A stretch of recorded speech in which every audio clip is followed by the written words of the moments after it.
Não há, entenda bem, prisão para um filho de Deus, irmão. Não há, não há. Porque a Bíblia diz: se o Filho vos libertar, verdadeiramente seis livres. Então é importante a pessoa estar ouvindo a voz da palavra de Deus, que na palavra de Deus ela tem tudo aquilo que ela precisa, tudo aquilo que ela necessita. Não espere fórmula mágica. A Bíblia diz: sem fé é impossível agradar a Deus. E a fé, ela vem por ouvir, e ouvir pela palavra. Vamos entrar no livro de Isaías, o profeta, que tem aqui uma grande revelação no capítulo 38. Vamos ver isso aqui, no versículo 17. Isaías, capítulo 38 é o capítulo, 17 é o versículo. No meio da Bíblia é Salmos, depois Provérbios, Eclesiastes, Cantares. Aí vem o Isaías, ele é conhecido como profeta messiânico. Por quê? Foi o que mais falou do Messias no Antigo Testamento. Ele diz assim, capítulo 38, versículo 17, Isaías 38, 17. Ele diz: eis que para minha paz eu estive em grande amargura. Às vezes não entendemos. É como que Deus chamando a nossa atenção. Estamos passando por uma aflição, por uma luta, por uma adversidade. Ezequias estava passando por isso. O rei Ezequias era um homem de Deus, um homem que andava na presença de Deus, mas como toda pessoa, ele pode ter se desviado em algum propósito no seu coração. Então o Senhor Deus permitiu uma aflição na vida dele. É muito cuidadoso, temos que ter bastante cuidado para falar que isso aqui não é a vontade de Deus, é uma permissão de Deus. Ele diz: eis que para minha paz eu estive em grande amargura. Por que isso, pastor? Vamos para o versículo 1. Diz: naqueles dias Ezequias adoeceu de uma enfermidade mortal, e veio a ele Isaías, filho de Amós, o profeta. Ele disse: assim diz o Senhor, põe em ordem a tua casa, porque morrerás e não viverás. Aqui alguns questionamentos, alguns podem fazer: mas pastor Jaime, por que Deus não o curou? Deus não tinha poder para curá-lo? Deus não tinha poder para libertá-lo daquele mal?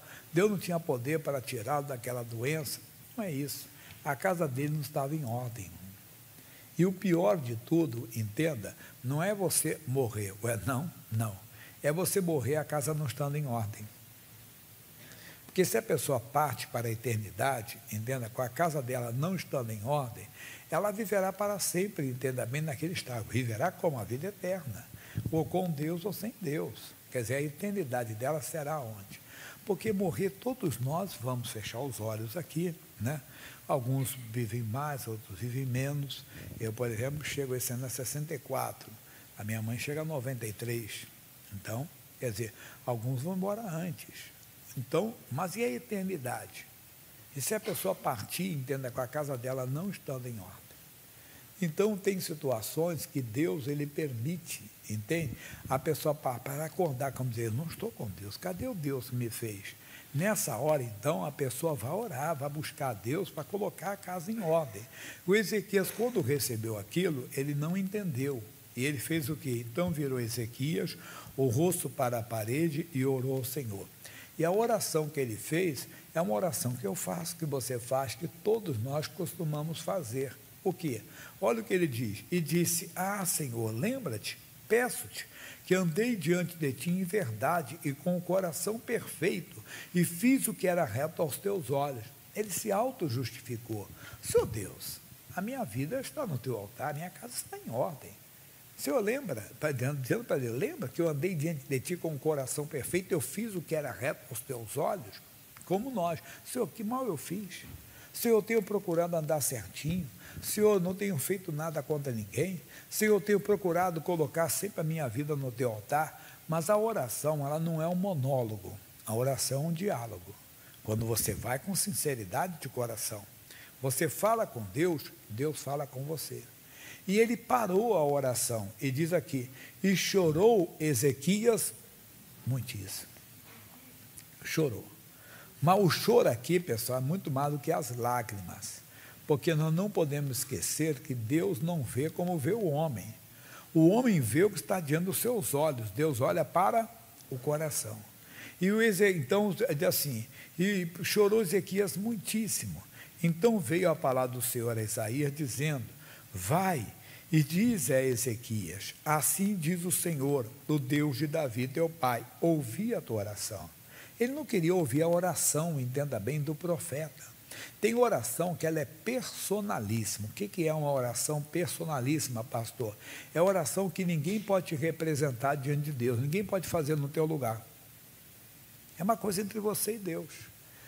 Porque, por mais que eu ore, Deus perdoe essa pessoa, mas se ela não se arrepender, quer dizer, não tiver um arrependimento e não pedir ao Senhor, se ela não abrir o coração, não pedir perdão pelo erro, Deus não poderá perdoá-la. Porque a oração, essa oração, ela não pode ser feita por ninguém. Ele diz: eis que estou à porta e bato. Se alguém ouvir a minha voz, abrir a porta, entrarei e cearei ele comigo. Ele entendeu. Ele foi convencido que a casa dele não estava em ordem. Claro que muitos podem especular por que não estava em ordem, era isso. Foi uma coisa entre ele e Deus. Às vezes você tem que ver. Deus é aquele que vê mais do que pedimos, é aquele que vê mais do que nós.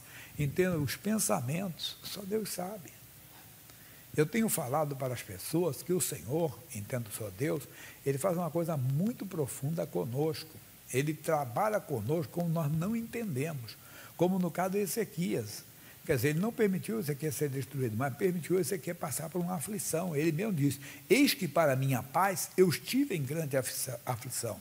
Veja como é que o Ezequias muda bastante. Eu vou voltar aqui ainda. Lá no versículo 17, olha o que ele vai dizer: eis que para minha paz eu estive em grande amargura. Tu, porém, tão amorosamente abraçaste a minha alma que não caiu na cova da corrupção. Por quê? Lançaste para trás das tuas costas todos os meus... mas disse que não tinha. Lembra que ele começou a dizer? Lembra quando ele começou a orar? Senhor, lembra-te que eu andei diante de ti com um coração perfeito, fiz o que era reto aos teus olhos. Mas ele parou, ele foi convencido dos pecados. Ele foi convencido que ele precisava de se acertar com Deus. Se acerte. Tem coisa que ninguém vai te acusar, não há prova contra você, entenda. Eu tenho dito assim: uma pessoa coloca um detetive atrás de você, depois faz um relatório da sua vida, saiu da igreja, foi no hospital, visitou um doente, passou na rua, encontrou um morador de rua, levou no restaurante e pagou um almoço para ele. Como diz outro, ajudou um ceguinho a atravessar a rua, só fez boas ações. Mas Deus não vê como vê o homem. Deus olha o coração. Deus conhece os pensamentos. Deus conhece os pensamentos. Deus conhece as intenções do coração, conhece tudo. E às vezes a pessoa vai armazenando pensamentos, vai aceitando, e eu tenho dito para a igreja: Satanás não leva ninguém para uma ilha de fantasias, Satanás não leva ninguém para uma ilha de prazeres, Satanás quer levar você para o inferno. Ele depois vai atormentar você, mas, entenda bem, ele vai trazer a isca. Missionário R. Soares diz: é como pescador, tem vários tipos de isca para vários tipos de peixes, né? Tem peixe que não adianta você colocar minhoca para ele, que ele não vai não, irmão. Tem peixe que você vai pegar se for um camarão vivo, aí ele vai em cima. Mas o que você está querendo falar? Satanás sabe pescar nesse mundo também. Ele põe as iscas. Alguns são fracos emocionalmente, qualquer coisinha se magoa, qualquer coisinha se fere, qualquer coisinha guardam coisas no coração. Então o que o diabo faz? Ele usa alguém para magoar você, para ferir você, para humilhar você, e você guarda mágoa, ressentimento, revolta. Quer dizer, a sua casa não está em ordem, porque a Bíblia diz: não deis lugar ao diabo, porque a Bíblia diz: a nossa luta não é contra a carne e o sangue. Mas você é um cristão, é um homem de Deus, uma mulher de Deus, mas deixou Satanás bagunçar a sua casa, colocar uma desordem no seu coração. Um homem de Deus cheio de rancor, um homem de Deus cheio de mágoa, um homem de Deus cheio de revolta, não pode. Isso está atrapalhando você. A sua casa não está em ordem. Entrou um espírito para bagunçar. Estou falando mágoa, ressentimento. Quando não, estou dizendo que seja o caso de alguém. Uma fantasia, entendeu? Um desejo, uma ilusão que vem, um desejo pecaminoso, uma vontade pecaminosa que aparece. Ninguém vê. Aquela é a mulher ideal, aquele é o homem ideal. Não, mulher ideal é a sua esposa, homem ideal é o seu marido. Mas às vezes a pessoa não está bem, entenda bem, aí Satanás na parte de chifre com um garfo na mão. que aquilo é para mais tarde, depois que seu marido morrer, depois que sua mulher morrer. Eu falo, além de adultério, é homicídio ainda. E quer matar a pessoa para ser livre. Parece cômico, mas acontece. E a pessoa vai deixando, então, outras coisas que vão surgindo, desejo pelas riquezas, entenda? Custe o que eu custar, eu vou ter a minha casa. Aqui, minha casa, tudo bem, tiver aqui, você pode ter até 10 casas, mas não pode perder a sua casa lá. Deus permite. Então, houve aqui, entenda bem, uma luta grande, muito grande. E Deus, voltando aqui no versículo 5, ele diz, ouvi a tua oração e vi as tuas lágrimas. Quer dizer, Deus não vê como vê o homem. O homem vê o que está. Tem gente que chora, meu Deus do céu. Chega até a dizer, juro por tudo quanto é mais sagrado. Um dia eu estava falando com um cidadão cristão. Eu juro pela minha alma. Falei, para com isso, irmão. Cristão não fala isso, não. Nós que conhecemos o Evangelho, é assim, sim, não, não. Mas você viu que a pessoa estava tão longe de Deus. Eu juro pela minha alma. Coitado dele, está desligado mesmo de Deus.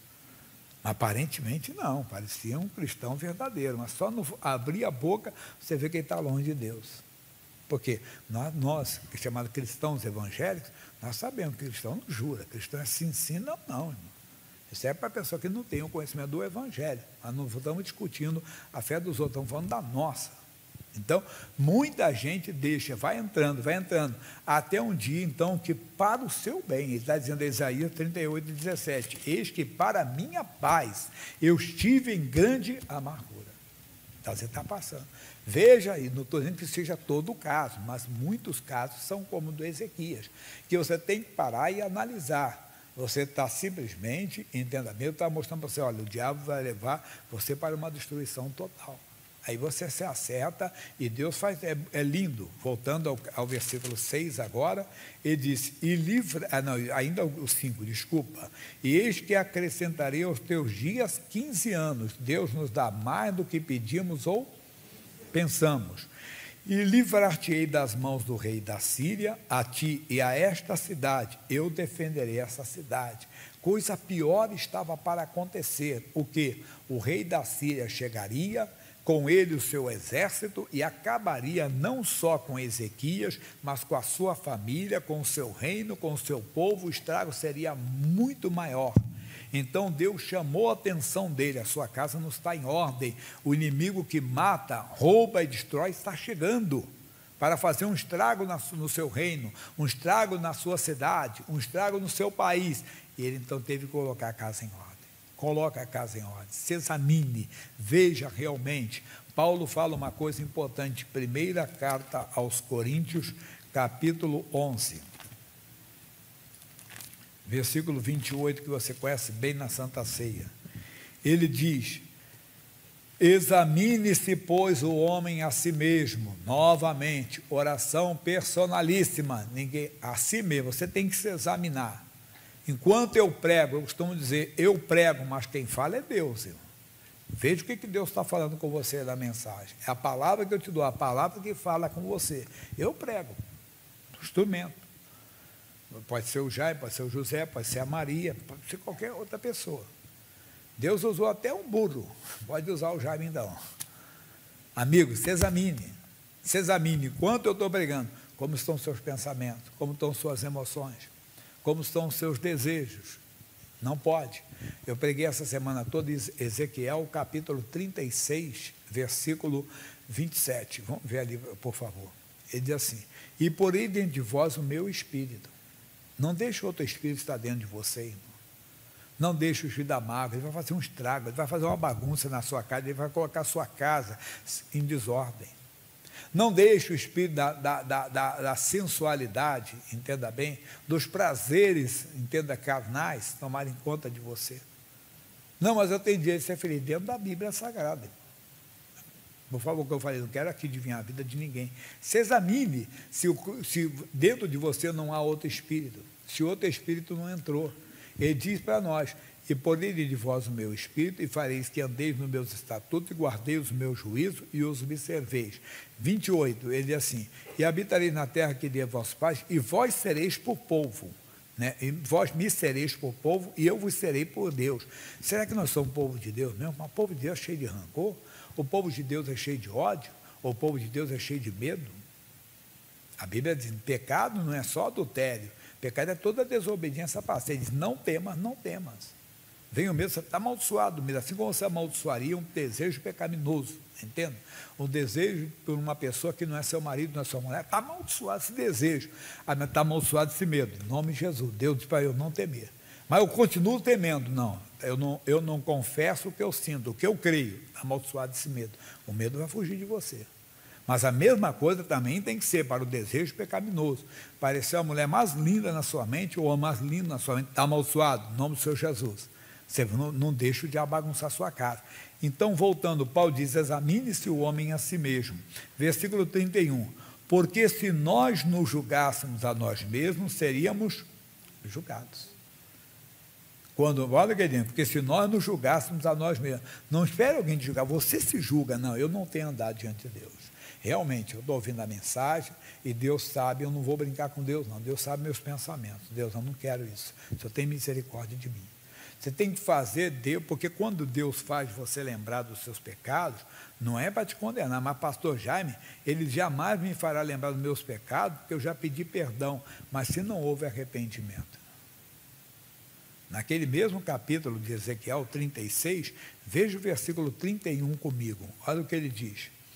Então vos lembrarei dos vossos maus caminhos e dos vossos feios, que não foram bons, e tereis nojo em vós mesmo, das vossas maldades e das vossas abominações. Enquanto você não sentir nojo daquilo que fez, mas tem gente que lembra até com glória. Rapaz, eu estou na igreja, mas quando eu era do mundo, vixa, eu chegava a ter 10 namoradas de uma vez só. Tempo bom, feliz. Você não teve arrependimento. Deus estava nos relembrar, mas assim, você não se arrependeu. Você ainda, aquilo ali é uma glória que não pode existir. O outro diz, não, porque eu sou da igreja hoje. Ah, mas no meu tempo eu não levava desaforo para casa, não, rapaz. Eu bati em 10 de uma vez só.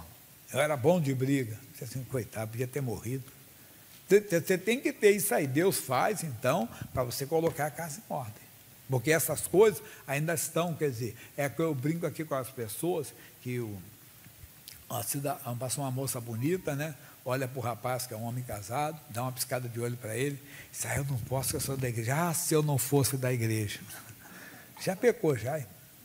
A sua casa não está em ordem. Esse desejo ainda você tem que ver se você tem nojo realmente do passado pecaminoso ou dessas práticas. As coisas que Deus abomina, eu também vou abominar. Então, você está vendo que ele fará você lembrar. Voltando para o 1 Coríntios 31, 11, 31. Porque se nós julgássemos, não seríamos julgados. Agora o 32. Mas quando somos julgados, somos repreendidos pelo Senhor. Mas quando é que somos julgados? Não é o juízo final que está falando aqui, não. É agora. Qual o juízo que Ezequias teve? Olha, põe em ordem a tua casa, porque morrerás e não viverás. Mas peraí, Senhor, e o Senhor, cadê o Deus da cura? Cadê o Deus de milagres? Cadê o Deus de Judá? Cadê o Deus de Jerusalém? Cadê o Deus? Por que Deus não vai me curar? Ele não está podendo te atender. A sua casa não está em ordem. A morte vai prevalecer, a morte vai vencer. Mas se ele colocar a casa em ordem, ele colocou. O que Deus fez? Deus não só o curou, deu mais 15 anos de vida para ele e deu o livramento completo. Cuidado com esse negócio de 15 anos, tá? 15 anos a mais, né? Não pense, imagine o cidadão está com 42 anos. Ele disse, Deus, então me dê pelo menos mais 15. Passa rápido, irmão. 42 você vai estar com 57 logo, logo. Aí quando chegar a 57, agora você pediu só 15? Parece cômico isso aqui, mas é sério. E para nós que já passamos dos 60, 15 anos foi ontem, irmão. Pergunta aí se 15 anos não foi ontem para nós. O que é 15 anos? Pensa em 15 anos, 2007. Pixe, lembrei até agora de um fato, até que eu brinquei até com os irmãos. É verdade, eu tinha ganhado os ingressos de um jogo de futebol da seleção brasileira, que um irmão meu tinha me dado.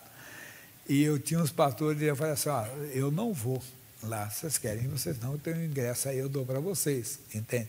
Aí ainda brinquei, agora vá que nem tão cedo, porque era eliminatórias da Copa do Mundo de 2010, que foi na África do Sul, 2014 seria no Brasil, então o Brasil não teria eliminatórias, né? O Brasil só teria eliminatória para 2018, já passou 2010, já passou 2014, já passou 2018, já estamos em 2022, Só você vê como é que o tempo passa rápido. Mas voltando à seriedade. Amigo, coloca a casa, se julgue para não ser julgado. Quando é que vai ser julgado? Que Deus não vai poder te atender. E se você não colocar a casa em ordem, a morte vai prevalecer. Então Ezequias entendeu, eu passei por isso, porque Deus me chamou a tempo, porque coisa pior iria acontecer. Vamos voltar onde nós começamos. Onde nós começamos, pessoal? Isaías, capítulo 38, versículo 17, tão conhecido nosso. Ele diz: eis que para a minha paz eu estive em grande amargura. Houve necessidade. Então, diz assim, puxa, Deus não é mau não, Deus está me chamando a atenção, para mim, porque coisa pior ia acontecer com Ezequiel. O que ia acontecer com ele? Ia acontecer que ele ia perder, entenda bem, a sua cidade, o seu povo, seus filhos seriam mortos, tudo isso aconteceria, e no nosso caso, pior ainda é a eternidade, é você morrer no pecado, irmão, é você morrer com o pecado, é você morrer afastado de Deus, porque depois da morte vem o juízo, não adianta fazer mais nada. As religiões ensinam muitas coisas que podem fazer depois da morte. A Bíblia não ensina não, a Bíblia diz que depois da morte vem o juízo, em outras palavras, já era. Deus espera pelo homem até o último respiro, suspiro dela, até o último momento, até aquele último segundo. Tem gente que no final mesmo vai aceitar. Eu tenho falado aqui de tantas pessoas que eu conheço, histórias, que aceitaram Jesus na hora da morte. Conheço casos assim, dos mais diversos, pessoas que foram alcançadas pela misericórdia, mas como ninguém sabe o dia que vai morrer, se acerte com Deus hoje, coloca a casa em ordem. Não entregou a vida para Jesus, entregue, Jesus me salva. Basta que você creia no coração que Jesus morreu pelos seus pecados. Você está vindo na igreja, você gosta da igreja, você acompanha a esposa, acompanha o marido, acompanha o pai, mas Deus não tem neto, Deus não tem neta, Deus não tem genro, Deus não tem nora, Deus só tem filhos e filhas. A todos quantos o receberam, deu-lhes o poder de serem feitos filhos de Deus. Oh, glória a Deus. Toma a decisão hoje, coloque a sua casa em ordem. Não tenha salvação, receba a salvação. Você de casa, a mesma coisa.